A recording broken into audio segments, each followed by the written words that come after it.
कराची में बसी गवान मसीहियों की बड़ी तादाद अब आहिस्ता आहिस्ता कराची छोड़कर बैरून ममालिक मुंतकिल हो रही है, जबकि जो गवान कराची में बसे हैं वो भी लोगों की तनकीद से बचने के लिए खामोशी की जिंदगी बसर करने पर मजबूर हैं। सदियों से कराची में मुकीम इस कम्युनिटी के अफराद की बड़ी तादाद में दूसरे ममालिक मुंतकिली की एक वजह माश और रोजगार की तलाश बताई जाती है, लेकिन तारीख में इनके तर्ज जिंदगी पर एतराजात की मिसालें भी मिलती हैं। ये 1510 की बात है जब पुर्तगाल ने भारत के मगरबी साहिल पर वाक़े शहर गोवा को फतह किया था, जिसके बाद वहाँ बसे कई अफराद ने अपना मजहब तब्दील करके मसीहियत अपना ली थी। इनमें अक्सरियत कैथोलिक मसीहियों की थी, जो अपने मजहब और शहर की निस्बत से गवान कैथोलिक कहलाए। 19वीं सदी में गोवा के कैथोलिक मसीहियों में से चंद अफराद ने शहर तब्दील करके कराची में रिहाइश इख्तियार कर ली थी, जहां उन्होंने अपने कारोबार शुरू किए और वक्त के साथ इस शहर में उनकी तादाद में इजाफा होता रहा। 1886 में इस कम्युनिटी ने कराची में गोवा पुर्तगाली एसोसिएशन कायम की। उसके साथ ही इस कम्युनिटी में शामिल अफराद की जानिब से कराची में मुतअद्दिद तालीमी इदारे और दिलकश इमारतें तामीर की गईं।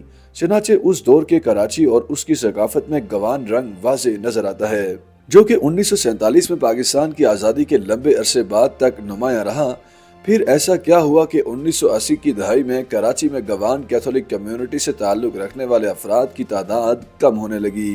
कराची में एक NGO से ताल्लुक रखने वाले क्रिस्टोफर वाज भी कहते हैं कि गवान कैथोलिक अफराद की आबादी कराची में इसलिए कम हुई क्योंकि हम यहाँ अकलियत में हैं और इसलिए हमारे पास रोजगार के मौके महदूद हैं। वो कहते हैं कि इसी वजह से इस कम्युनिटी से ताल्लुक रखने वाले कई खानदान कनाडा, ऑस्ट्रेलिया और अमेरिका मुंतकिल हो चुके हैं। आर्किटेक्ट आरिफ हसन कराची में गवान कैथोलिक कम्युनिटी के तारीखी पस मंजर पर रोशनी डालते हुए DW को बताते हैं कि गोवा से ताल्लुक रखने वाले अफराद की पहल कराची आमद कैथोलिक इदारों के साथ बतौर असातिज़ा हुई थी। आरिफ हसन के मुताबिक 1870 की दहाई में गोवा से मजीद मसीही अफराद कराची आए।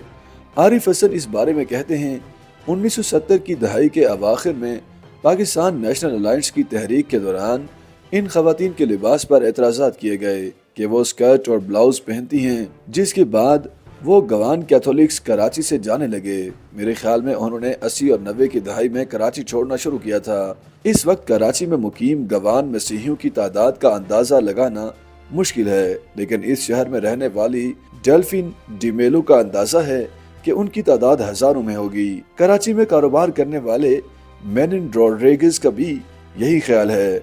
गवान मसीहियों के हवाले से अपनी किताब footprints on the sands of time historical reflections governance of Pakistan में वो लिखते हैं कि कराची में मुकीम गवान अफराद 10,000 से भी कम होंगे और दीगर शहरियों की निस्बत वो यहाँ ज्यादा खामोश जिंदगी गुजार रहे हैं। नज़ारीत ने भी गुज़श्ता बरसों में इस कम्युनिटी में रोनमा होने वाली चंद तब्दीलियों की निशानदेही की है।